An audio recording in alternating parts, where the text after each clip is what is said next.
Hello Pisces!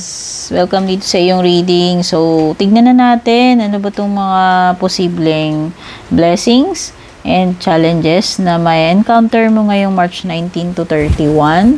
Kung bago po kayo dito, please don't forget to like, share, follow, subscribe our YouTube channel and Facebook page. Meron din po tayong Instagram and TikTok. And shout out sa ating mga YouTube channel members and yung nag-avail ng ating subscription sa Facebook. Maraming salamat po sa support, sa pag-avail. And shoutout din doon sa ating mga abangers. Yan, yung mga tunay na nagmamahal sa atin sa YouTube and Facebook. Yung mga taong laging nag-aabang nanonood ng mga readings natin. At yung mga nag-e-express ng kanilang appreciation, no, sa ating mga readings. Sobrang na-appreciate ko rin po kayo. And maraming salamat po sa panonood and support, no? So regarding personal reading services naman, Pisces, kung interesado ka, gagawin mo lang, tignan mo yung link below. Nandyan yung link ng FB page ko. Doon po kayo mag-PM kung balak ninyong mag-avail ng personal reading services. Yan. Okay?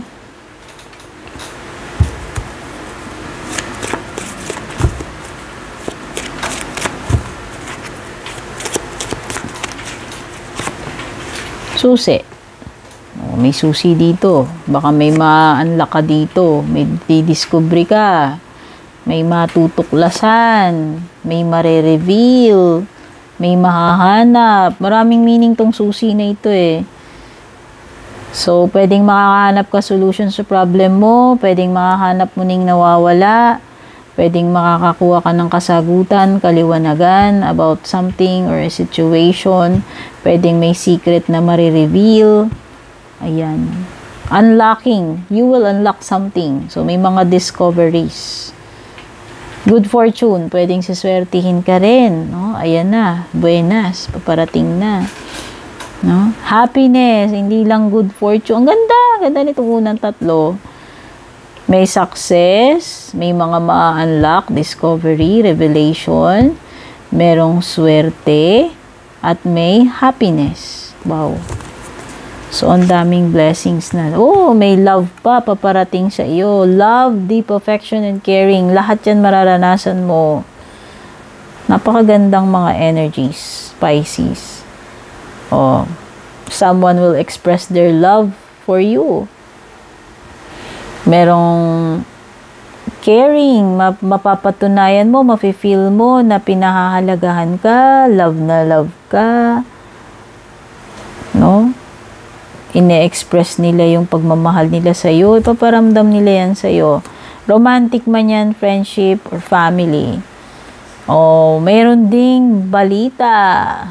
Ano ba to? May mga ine-expect ka ba? Kung wala naman, o pwedeng surprise ang balita ito. Basta may mga information, balita, paparating sa iyo, Pisces. Ganda. Exciting event. So, may mga exciting na kaganapan, Pisces. O, sorpresa man ito or hindi. Basta may mga may mga happy times talaga, definitely. At saka masiswerte, exciting. Ang daming magagandang energies sa iyo. Yun lang, namumutik-tik ka ng blessings dyan. Sa pang-pitong baraha mo, meron kang misunderstanding. Baka naman lang to. May tampuhan, or tipong hindi lang kayo nagkaintindihan, nagkasundo. No? Kaibigan man yan, pamilya, o kung sino man, jowa man, asawa, no? Parang baka lang, nagkaroon lang kayo ng misunderstanding, pwedeng lang, may mga hindi kayo napag-usapan, or may mga hindi kayo nasabi, pwedeng mali lang yung intindi, or nadala lang ng emotion, nagkabiglaan lang, pwedeng mga ganyan, pero basta meron ditong hindi pagkakaunawaan, no? Paparating. Take nga vacation. Mukhang magkakaroon ka ng break or bakasyon, physically or mentally, Pisces, sa wakas. O, pwedeng iba, bakasyon ninyo ngayon, wala kayong trabaho, or wala kayong school, sem break, or naka-leave kayo. Basta magkakaroon ka ng time dito na i-detach muna yung sarili mo sa mga stress, problema. Yung tamang magpapahinga muna kayo, ayaw nyo munang mag-deal with kung ano-anong blank, blank, blank. Basta gusto nyo lang muna mag-take a break, physically or mentally. Okay, pwedeng literal na bakasyon naman yan, o baka naman talagang naka-leave kayo ngayon, babakasyon kayo sa Japan or sa Boracay. Basta may time dito na unavailable ka muna. Naka-log out, no? Ayan. Temporary situation. So, may mga temporary situation na darating sa iyo, Pisces. Asahan mo na hindi naman magtatagal itong mga bagay na to. Kaya kung pangit man itong nangyayari na to, huwag ka mag-alala, lilipas at lilipas. Hindi ka magtatagal dyan sa ganyang situation. No, yan yung importante. Kaya kung hindi maganda yan, at least, no, panandalian lang yan. Kumbaga, may duration lang, hindi ka naman aabutin forever dyan. So, no need to worry. Lilipas at lilipas din yan. Temporary lang. Alchemy, public face, mind power, savings, looking, direction.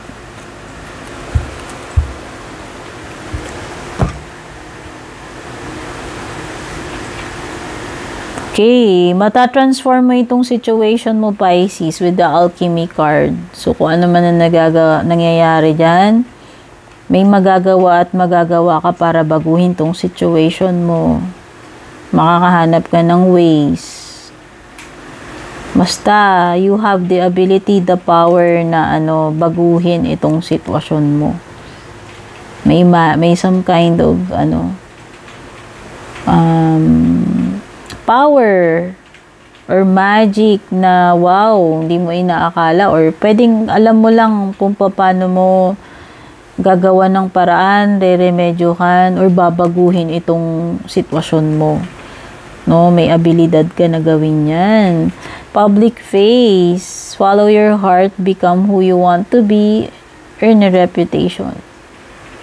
It's okay to be yourself. Wow, this is self-expression.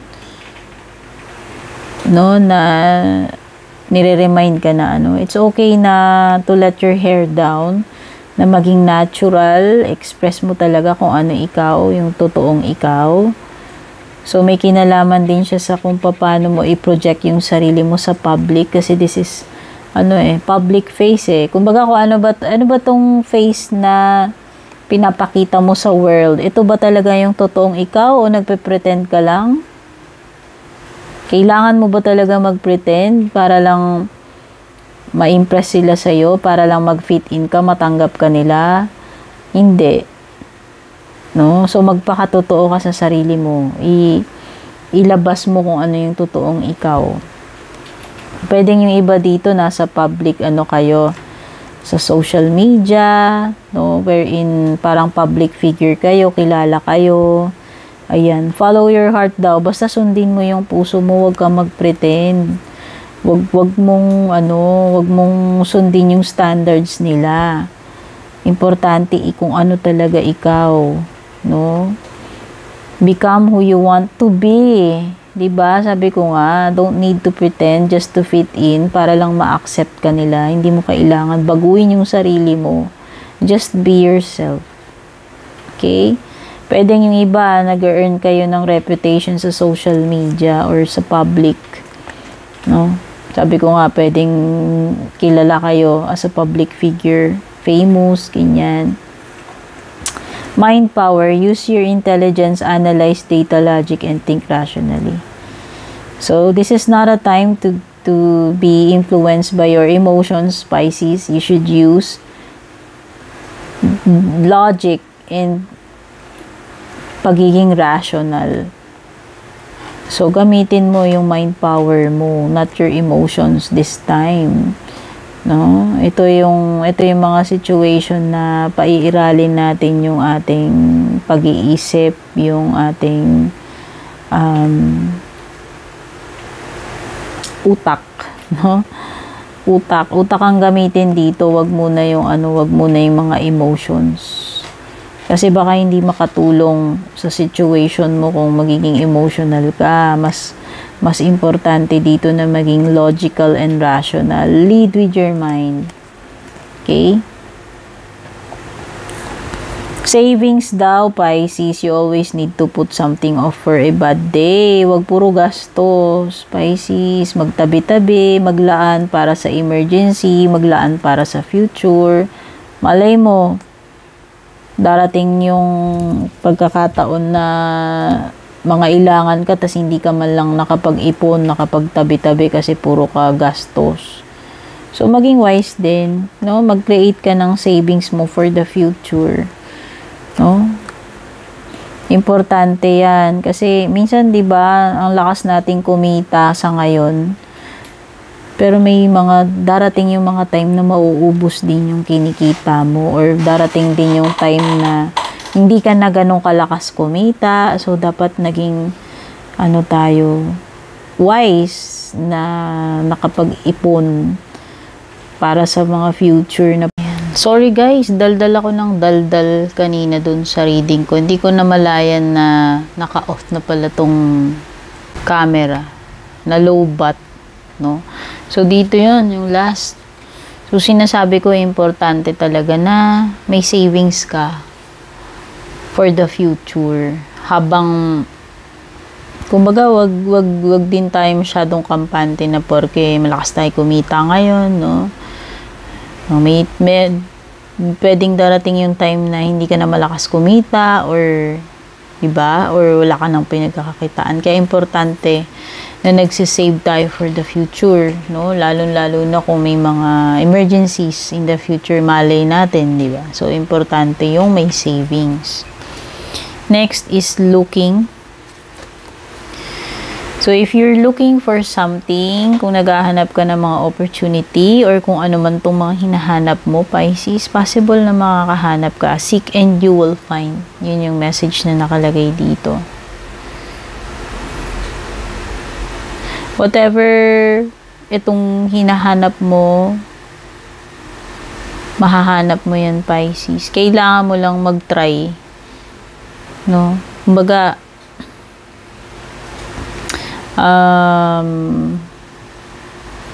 magtingin-tingin ka sa paligid mo. Malay mo yung hinahanap mo nandyan lang pala, 'di ba? So ayan, explore itong mga possibilities. Kumbaga sabi nga, ask and you shall receive, seek and you will find. No, kung talagang interesado ka dito sa hinahanap mo, gagawa ka ng paraan para makita mo yan eh. Okay, may mga ma-uncover kang hidden. Ayan, may binabanggit din kasi dito na may ma-uncover ka na mga hidden. May mga madidiscovery ka. May mga pwedeng may malalaman ka. Or yun nga, yung mga bagay na hinahanap mo. Yun yung, kumbaga, lilitaw din eh. So, kung may mga nakatago man dito, pwedeng lilitaw yung mga nakatago na yan. Importante, Pisces, naghahanap ka. No, kasi nga naman, paano mo naman mahahanap yung bagay na hinahanap mo kung wala ka namang ginagawa or hindi ka nagtatry na makahanap niyang bagay na yan. Pero sabi nga kasi dito may mga madidiscovery ka na hidden charms. Okay?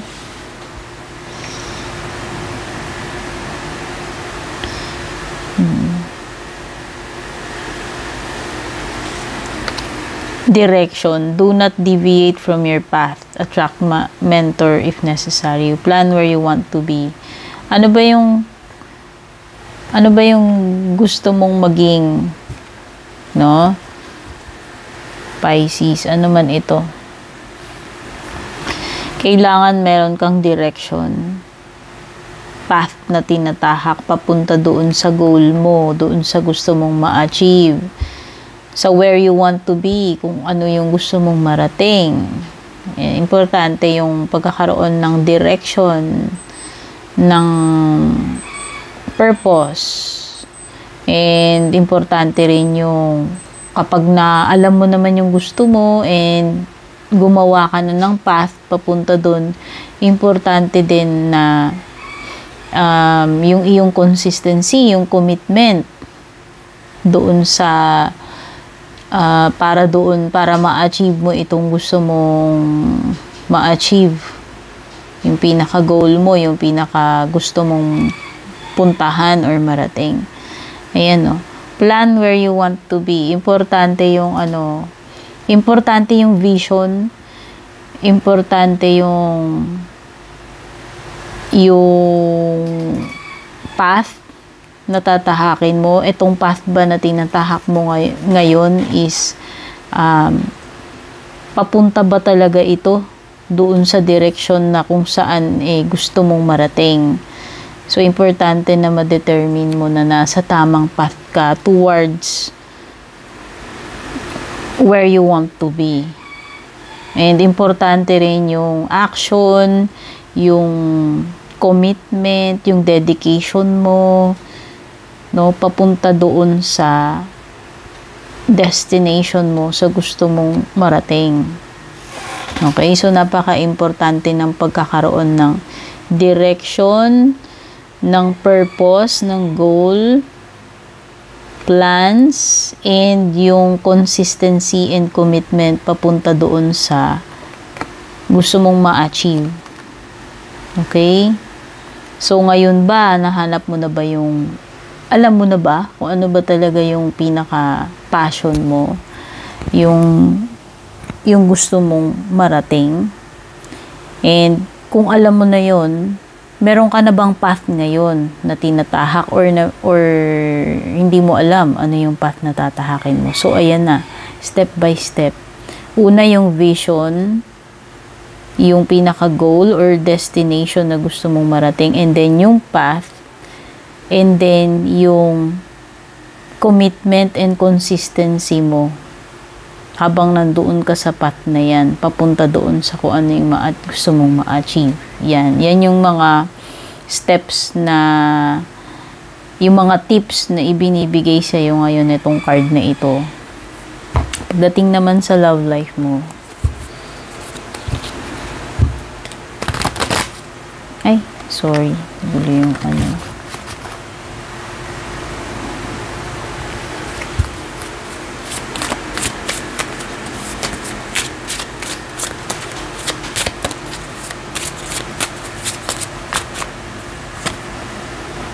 dressing up,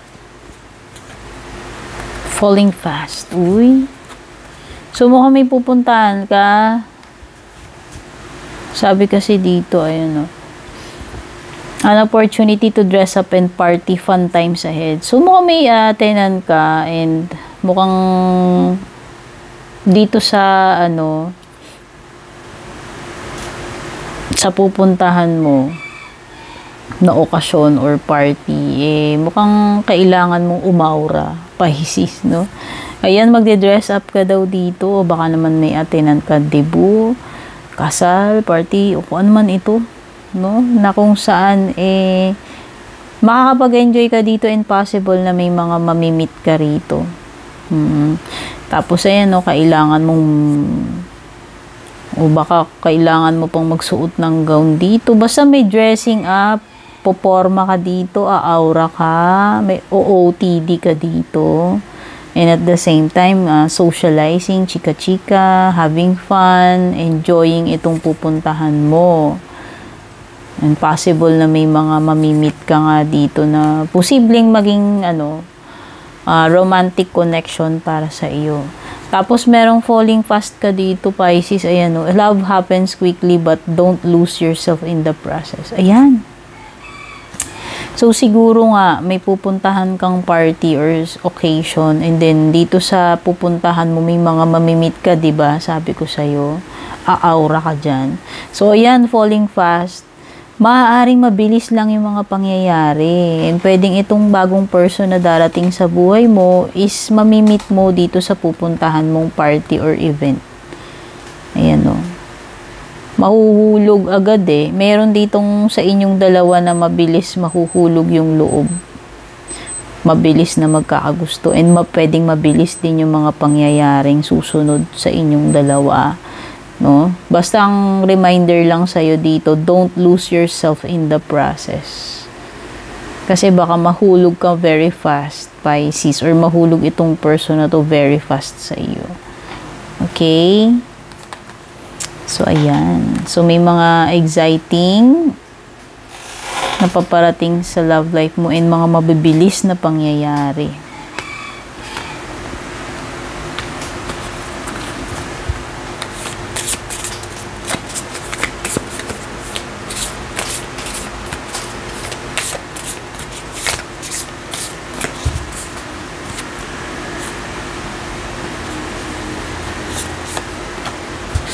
Bring love into the situation. Okay, so may mga bagay dito na kailangan daanin or pairalin ang pagmamahal. Daanin sa pagmamahal or pairalin ang pagmamahal. Bring love into the situation. So, dapat ang mananaig dito is pag-ibig. No, kung higit sa ano pa mang emotion, ang pinaka-kailangan dito sa situation mo is love. Yun yung dapat manaig or pairalin. Okay? So, hindi ko alam kung sino yung makakadil mo. Ang love naman is hindi lang naman siya romantic, no? So, pwedeng sa friendship, pwedeng sa family din. Basta love ang importante na dapat na mangibabaw above anything else dito sa kakaharapin mo or mangyayari sa'yo. It should be love, no? Choose love palagi. Always choose positive, always choose love. Pagdating naman sa closing message mo, Pisces,